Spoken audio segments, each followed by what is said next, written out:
14 मई 2007 अर्थी को कंधा देते हुए नीतीश कुमार फूट फूट कर रो रहे थे। मन में सिर्फ और सिर्फ एक ही अफसोस रह गया था।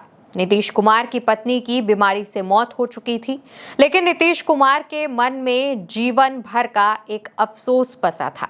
नीतीश कुमार जो पिछले 20 सालों से बिहार के मुख्यमंत्री हैं, उन्हें आखिर किस बात का अफसोस था, ये जानने के लिए हमें चलना होगा साल 1967 में।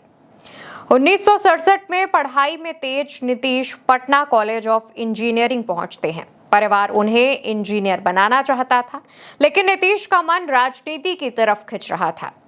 इंजीनियरिंग के आखिरी साल में परिवार वालों ने नीतीश का रिश्ता मंजू कुमारी सिन्हा से तय कर दिया। मंजू उस समय मगध महिला कॉलेज से सोशियोलॉजी की पढ़ाई कर रही थी। किताब नीतीश कुमार अतरंग दोस्तों की नजर से, जो कि उनके बेहद पुराने दोस्त उदयकांत ने लिखी थी, इसमें मंजू के पिता कृष्ण नंदन बाबू बताते हैं, मेरे समाज की बात तो छोड़ दीजिए, उस समय पूरे बिहार की किसी भी जाति में मंजू जैसी बुद्धिमती बेटी के लिए नीतीश जी से अच्छा लड़का मिल ही नहीं सकता था। किताब के मुताबिक नीतीश कुमार की शादी का कार्ड 2 बार छपा था, जिसके पीछे की कहानी भी बड़ी दिलचस्प है। दरअसल जिस समय नीतीश और मंजू की शादी हुई थी, उस समय दोनों पटना में ही पढ़ाई कर रहे थे। नीतीश ने शादी से पहले मंजू को देखा नहीं था। दोनों की अरेंज मैरिज थी, परिवार वालों ने ही तय की थी। लेकिन इसी दौरान नीतीश ने अपने पिता के सामने 2 शर्तें रख दी। पहली, जैसे मंजू के बारे में उनसे सहमति ली गई, वैसे ही मंजू से भी उनके बारे में सहमति ली जाए। दूसरी, अगर मंजू को कोई समस्या ना हो तो बिना किसी तामझाम के पारंपरिक तरीके से बारात निकाले बिना और सिर्फ करीबियों की मौजूदगी में शादी करेंगे। इस शर्त पर मंजू को भी कोई आपत्ति नहीं थी। उन्होंने हामी भर दी, लेकिन तब ही नीतीश को उनके दहेज की बात पता चली, जिस पर भड़कते हुए नीतीश ने अपने पिता से साफ शब्दों में कह दिया कि दहेज के नाम पर कोई पैसा नहीं लेंगे, क्योंकि शादी के कार्ड छप चुके थे। ऐसे में दोनों के फिर से शादी के नए कार्ड छपवाए गए और उसमें लिखवाया गया, तिलक, दहेज और शोषण युक्त कुप्रथाओं से मुक्त और पुष्पमाला एवं आशीर्वचन के अतिरिक्त किसी प्रकार के उपहार का आदान प्रदान नहीं होगा। दोनों की शादी हो जाने के बाद भी नीतीश चाहते थे कि मंजू अपनी पढ़ाई जारी रखे, जिसकी वजह ये रही कि मंजू शादी के कुछ समय बाद वापस पटना लौट आई। हॉस्टल में रहते हुए अपनी पढ़ाई पूरी की। एक तरफ नीतीश दाम्पत्य जीवन में प्रवेश कर रहे थे, दूसरी तरफ बिहार में जेपी आंदोलन जोर पकड़ रहा था।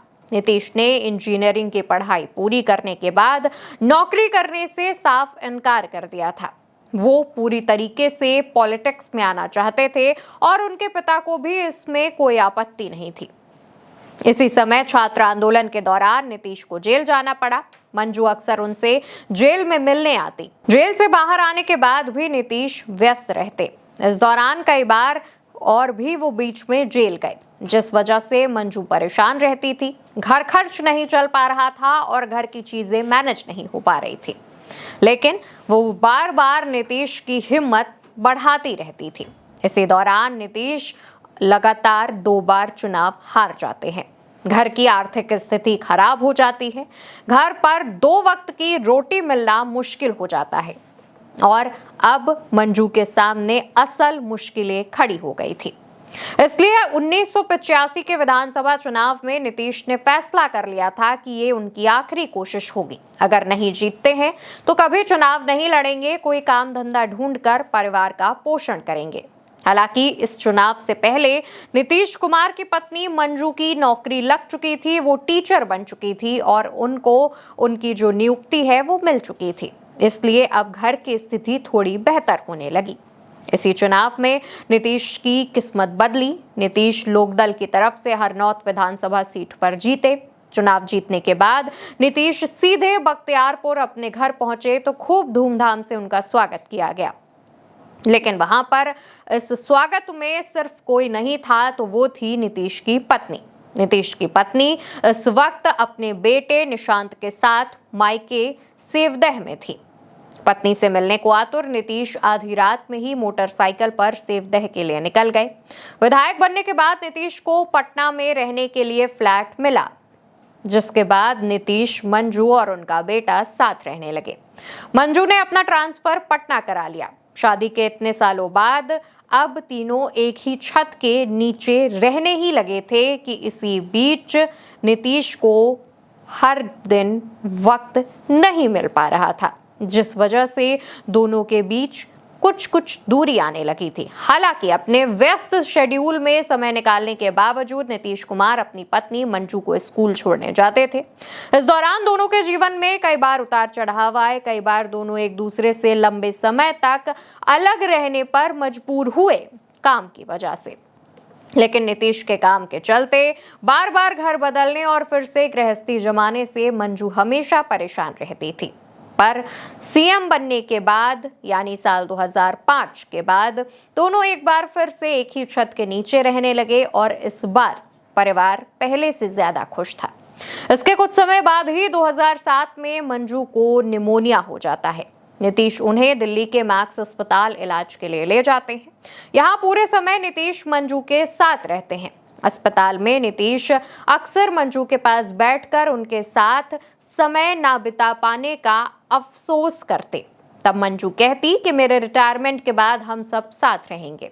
उस समय मंजू के रिटायरमेंट में 5 साल बाकी थे, यानी मंजू 2012 में रिटायर होने वाली थी।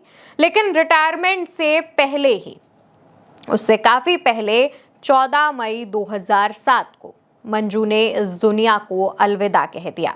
अपनी पत्नी की मौत पर नीतीश कुमार बुरी तरीके से टूट चुके थे। वो एक तरफ पत्नी की अर्थी को कंधा दे रहे थे, तो दूसरी तरफ उनकी आंखों से निकले आंसू थमने का नाम नहीं ले रहे थे। तमाम तस्वीरें इस तरीके से सामने आई जहां पर नीतीश कुमार बुरी तरीके से टूटते दिख रहे थे, बुरी तरीके से फूट फूट कर रो रहे थे। अपनी पत्नी की मौत के बाद नीतीश ने मंजू के नाम पर पटना के कंकड़बाग में मंजू कुमारी स्मृति पार्क और स्मारक बनवाया, जहां वो हर साल अपनी पत्नी की पुण्यतिथि पर इस स्मारक पर जाते हैं और फूल चढ़ाते हैं।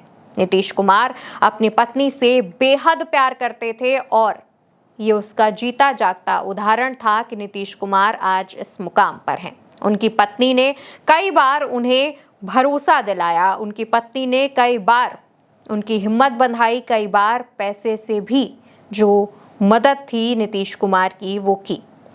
उनकी पत्नी सेविंग्स निकाल कर नीतीश कुमार के हाथ में सौंप देती थी और कहती थी कि तुम चुनाव लड़ो, मैं घर संभाल लूंगी।